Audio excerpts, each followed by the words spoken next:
Pese a todo lo vivido y sufrido por la Argentina, el kirchnerismo sigue insistiendo en que crear nueva moneda para financiar los déficits públicos del gobierno no genera inflación. ¿Es realmente así? Veámoslo. A pesar del gigantesco desastre económico perpetrado por el kirchnerismo en Argentina, con una tasa de inflación absolutamente desbocada y que amenaza con convertirse en una hiperinflación, a pesar de todo lo anterior, los kirchneristas no desfallecen a la hora de reivindicar sus desastrosas, sus calamitosas políticas económicas. Observen si no a la diputada kirchnerista Julia Estrada defender la emisión masiva de pesos para financiar el endeudamiento del gobierno, apelando tragicómicamente a la autoridad de la llamada teoría monetaria moderna. Y el mejor ejemplo es la pandemia. No hay mejor ejemplo que la pandemia. Con 8 puntos de déficit fiscal, en realidad terminó en 6,5, pero se pronosticaba en 8 puntos, en un 80%, un poco menos, financiados por emisión monetaria. La prueba de que se puede financiar con emisión es la pandemia. Y hay una teoría, ya que estoy un poco citando nuevas teorías para que si hay algún liberal escuchando se vaya a leer. La teoría monetaria moderna, que es una especie de ayornamiento de algunas miradas keynesianas, plantea que los déficits sirven para crecer. Stephanie Kelton, por ejemplo, es una asesora de Bernie Sanders, en realidad de los demócratas, escribió en el Financial Times, en el medio de la pandemia, estoy hablando de abril-mayo, diciendo, los estados del mundo van a tener mucho déficit y eso está muy bien. El FMI con Kristalina Georgieva dijo hace poco, gasten mucho. Obviamente, sí, después también dijeron, viene la pregunta, recibos, ¿no? Obvio. Vamos a intentar explicar todo lo que está mal en este razonamiento. El déficit público de un gobierno supone que ese gobierno gasta más de lo que ingresa. Es decir, que se queda con un mayor porcentaje del PIB que aquel que ha gravado con impuestos. En términos todavía no monetarios sería equivalente a lo siguiente. Imaginemos que hay una plantación de trigo y que el gobierno le dice al productor de ese trigo: me tienes que pagar en impuestos el 30% de tu producción. Pero además yo me voy a quedar con otro 40% de tu producción, pero no porque te la esté cobrando vía impuestos, no porque te la esté arrebatando vía impuestos, sino porque te la voy a pagar más adelante. Es decir, que hay una parte del PIB o de esta producción de trigo que el Estado se queda por autoridad fiscal, porque la confisca tributariamente, y hay otra parte del PIB o de esta producción de trigo que el Estado compra voluntariamente, pero que se compromete a pagar más adelante. Sobre la porción del PIB que el Estado reclama vía impuestos, los propietarios no tienen mucho que decir, no tienen mucho que opinar. El Estado les dice, estás obligado a darme esto, y si no cumples con lo que te digo, envío a la policía a casa y te lo van a arrebatar. Por tanto, en el ejemplo de la plantación de trigo sería equivalente a que el Estado confisca por la fuerza el 30% de la producción de trigo. Distinto es el caso de la otra porción del PIB que el gobierno no arrebata fiscalmente, sino que compra a crédito. En este caso, los propietarios del PIB, el propietario del trigo, le podría decir al Estado: no me da la gana de venderte esta producción a crédito, porque no me fío de que en el futuro me vayas a pagar. Es decir, el propietario del PIB o el propietario del trigo no está obligado a darle esa porción de su producción al Estado. Y en este punto el Estado puede hacer dos cosas. Por un lado, puede insistir en comprarle a crédito a estos propietarios del PIB, a estos propietarios del trigo, ofreciéndoles en este caso condiciones financieras más ventajosas. Te compro ahora 500 toneladas de trigo y te voy a devolver dentro de un año 700, 800 toneladas de trigo. Es decir, subiendo el tipo de interés al que se financia el Estado, o bien, y ahora introducimos el elemento monetario, si ese Estado es el que se encarga de suministrar dentro de esa sociedad la moneda que se utiliza en el conjunto de la economía como medio de intercambio y como depósito de valor, el Estado puede recurrir a crear nueva moneda y comprar el trigo a su precio de mercado. Si el propietario del PIB, el propietario del trigo, no quiere vender a crédito su trigo, quiere cobrar de inmediato, quiere venderlo y cobrar de inmediato, el Estado lo que puede hacer es imprimir la moneda que dentro de esa economía se utiliza como dinero y utilizar la nueva moneda impresa para comprarle el trigo a su propietario. Ahora bien, si el Estado opta por esta última vía, por imprimir dinero para comprar el trigo, ¿qué hará el propietario del trigo con el dinero, con el nuevo dinero que está recibiendo? Pues puede hacer dos cosas. La primera, si no quiere gastar ese dinero ahora mismo, sino que únicamente quiere tener un mayor saldo de tesorería, lo que puede hacer es almacenar, atesorar ese dinero. Y en segundo lugar, si no quiere atesorar ese dinero, sino que quiere comprar otros bienes, lo que hará el propietario del trigo es gastar ese nuevo dinero dentro de la economía. Pero claro, ese nuevo dinero que proporciona nueva capacidad de gasto al propietario del trigo ha sido creado por el Estado sin ninguna contrapartida de bienes y servicios reales ahora mismo a la venta. O dicho de otra manera, el gasto nominal dentro de esa economía se incrementa sin que haya aumentado la producción real de bienes y servicios. Y si aumenta el gasto nominal sin que se incremente la producción real, lo que tenderá a suceder es que los precios de esa producción real aumentarán.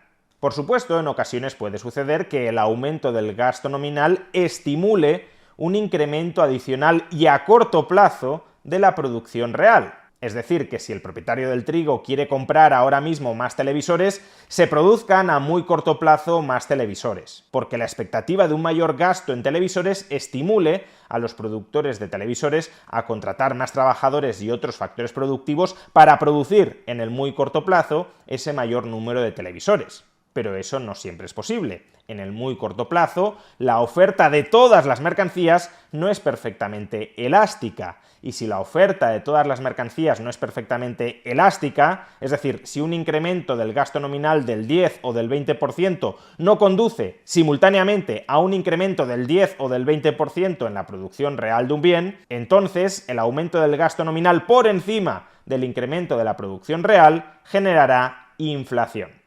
No solo eso, si el gobierno se habitúa a utilizar esta técnica, es decir, a gastar por encima de lo que recauda vía impuestos imprimiendo dinero, y esa impresión de nuevo dinero genera en parte subidas de precios denominadas en la moneda que el Estado está manejando, que el Estado está creando, entonces, además de los efectos anteriores, ocurrirá un tercer efecto. Y es que todos aquellos que estaban atesorando la moneda que imprime, que crea el gobierno, porque consideraban que era una buena moneda para hacer intercambios en el presente y en el futuro con otros ciudadanos, anticiparán que esa moneda va a perder poder adquisitivo en el futuro y se desharán de ella. Aumentarán su gasto nominal para comprar cualquier otra cosa en lugar de mantenerse con esa moneda que anticipan que se va a depreciar de manera muy intensa, o también utilizarán ese dinero para comprar otros activos financieros, por ejemplo, moneda extranjera que conserve mejor su poder adquisitivo, es decir, que el tipo de cambio de la moneda que está imprimiendo el gobierno se depreciará frente a otras monedas extranjeras gestionadas de manera menos irresponsable. Y si los ciudadanos de esa economía no solo gastaban en producción interna, sino también en producción externa, es decir, en producción que importaban pagando en moneda extranjera, si ahora resulta más caro comprar moneda extranjera que antes, para vender dentro del país producción extranjera, habrá que subir su precio en moneda local. Y claro, cuando todo esto va sucediendo, el gobierno puede adoptar dos alternativas. La primera es rectificar, darse cuenta de que está avanzando hacia el desastre, porque cada vez menos gente se fía de su moneda, o puede perseverar en ese camino hacia el desastre. Si el gobierno quiere seguir gastando más de lo que recauda vía impuestos por la vía de imprimir moneda y los precios de lo que quiere comprar en términos de esa moneda van en aumento, cada vez tendrá que imprimir más moneda. Y si los ciudadanos ya no se fiaban de la moneda que había creado hasta el momento, todavía se van a fiar menos de cantidades crecientes, expansivas, de moneda de nueva creación. Por tanto, la demanda de ese dinero, el atesoramiento de ese dinero, se hundirá todavía más y su depreciación será aún más agresiva. Y eso es, en pocas palabras, lo que le sucede al Estado argentino. El Estado argentino quiere gastar más de lo que recauda en impuestos, es decir, quiere recurrir al endeudamiento público. Sin embargo, el Estado argentino no tiene credibilidad ni interna, ni mucho menos externa, para colocar cantidades masivas de deuda pública para así financiar sus gastos superiores a sus ingresos. Como la historia del Estado argentino es una historia de impagos continuados, nadie, ni dentro ni fuera de Argentina, o casi nadie, le quiere prestar al Estado argentino a tipos de interés que ese Estado argentino pueda digerir. Pero ese cierre de los mercados financieros, de la financiación a través de los mercados financieros a la que se enfrenta el Estado argentino, no lleva a que el Estado argentino deje de querer gastar más de lo que ingresa, que es lo que debería hacer. Si ves que nadie te financia, lo que deberías hacer es ajustar tus gastos a tus ingresos. Pero no, el Estado argentino no quiere hacer eso. Quiere gastar más de lo que ingresa, pero sin la posibilidad de colocar deuda pública en los mercados. Por tanto, ¿a qué recurre el Estado argentino? A la impresión masiva de pesos. Pero claro, ni los argentinos ni los extranjeros quieren tantos pesos. Si no se fían del gobierno como emisor de deuda pública por todo su historial de impagos históricos, tampoco se fían del gobierno como emisor de una moneda con una altísima inflación histórica. Por tanto, si el gobierno argentino gasta más de lo que ingresa imprimiendo, creando nueva moneda, nuevos pesos que ni los argentinos ni mucho menos los extranjeros quieren, lo que sucederá con el peso es que se depreciará. Se depreciará contra el resto de bienes y servicios de la economía argentina, porque el aumento del gasto nominal en pesos llevará a que todos los argentinos exijan por su producción real precios mayores, y también se depreciará contra la moneda extranjera, en este caso de manera muy relevante contra el dólar, de tal manera que toda la importación de mercancías extranjeras que los argentinos han de pagar en dólares también se encarecerá. Y si tras el estallido inflacionista derivado de hacer todo esto, el gobierno argentino no solo no rectifica, sino que redobla la apuesta, es decir, para seguir financiando su déficit público, crea aún más pesos que no son demandados, que no son deseados por los ciudadanos argentinos o por los extranjeros, pues entonces la inflación todavía se desboca más y la depreciación del tipo de cambio todavía se acentúa más. Y todo esto, por cierto, no es algo que diga yo, es algo que incluso el peronismo reconoce. Escuchen, si no, al ex candidato peronista a la presidencia de la República Argentina, Sergio Massa, reconocer que la creación de cantidades masivas de pesos durante la pandemia para financiar el déficit público del gobierno argentino generó inflación, por mucho que otros compañeros de su partido lo estén negando. Y en ese periodo, como no teníamos crédito externo, financiamos todo lo que era ATP, IFE, con emisión. Ahora, y hoy lo paga la gente con inflación. Eso no es pedir perdón. Entonces, si no tenemos la capacidad de hacer autocrítica y pedir perdón, ¿por qué la gente nos va a creer para adelante? Yo lo digo con absoluta libertad, se enoje quien se enoje. Es que ni siquiera cuando sus compañeros de partido les recuerdan lo evidente, les exponen lo obvio, son capaces de bajarse del burro, o el burro de bajarse de ellos. Y sí, desde luego, siempre que colocas a un defensor de la teoría monetaria moderna delante del espejo de la inflación de países que han aplicado sus políticas, rápidamente salen con la carta del comodín de que Estados Unidos, Japón o incluso la eurozona también han empleado la teoría monetaria moderna y sin embargo no han generado inflación. Y al respecto, dos comentarios. Primero, no es verdad que la aplicación de esas políticas no haya generado inflación. En 2021 y en 2022, y también en parte en 2023, tenemos una inflación inusualmente alta, tanto en la eurozona, como en Estados Unidos, como en Japón, y en gran parte es responsabilidad de haber aplicado esas políticas. Pero es cierto que la inflación que vivimos en la eurozona, en Estados Unidos o en Japón no tiene nada que ver con la altísima inflación que está soportando Argentina. Y es que, en segundo lugar, la demanda de deuda pública y de moneda en Estados Unidos, en la eurozona y en Japón tampoco tiene nada que ver con la demanda de deuda pública y de moneda en la Argentina.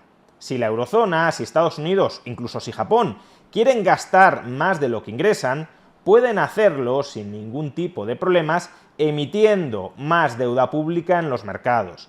porque de momento al menos los mercados les siguen comprando esos nuevos títulos de deuda pública que emiten para financiar sus déficits. A diferencia de Argentina, la eurozona, Estados Unidos o Japón no tienen que recurrir a la emisión monetaria porque nadie les quiera comprar su deuda, sino que en general lo que hacen es convertir en moneda deuda que ya ha sido emitida y comprada en los mercados. ¿Y por qué hacen esto? Pues porque tanto en la eurozona como en Estados Unidos como en Japón hay una elevada demanda de moneda de estos estados. La demanda de dólares, la demanda de euros, la demanda de yenes es una demanda nacional e internacionalmente elevada. No infinita, pero sí desde luego mucho mayor que la demanda de pesos en Argentina. Eso significa que si Estados Unidos, la eurozona o Japón crean nueva moneda, gran parte de esa moneda se mantiene en los saldos de tesorería de sus ciudadanos o de ciudadanos extranjeros que quieren tener exposición a dólares, a yenes o a euros. Si tú aumentas la oferta de una moneda, pero esa moneda no se gasta, sino que se ahorra, se atesora, eso en sí mismo no genera inflación. Pero claro, si tú imprimes muchos más pesos y nadie quiere tener pesos, eso sí genera inflación. En definitiva, si Argentina no quiere repetir los gravosísimos errores del pasado, lo primero que tiene que hacer es aprender sobre las causas de esos errores del pasado. Y el kirchnerismo parece empeñado en que los ciudadanos no aprendan las lecciones que les transmite la pésima historia que han vivido y que ellos, los kirchneristas, han provocado. Y una de las primeras lecciones que deberían aprender es que monetizar sistemática y masivamente los déficits públicos genera inflación. Y por tanto, la segunda lección que deberían aprender es no hacer caso a los cantos de sirena de aquellos que los han llevado a la actual situación, es decir, la teoría monetaria moderna.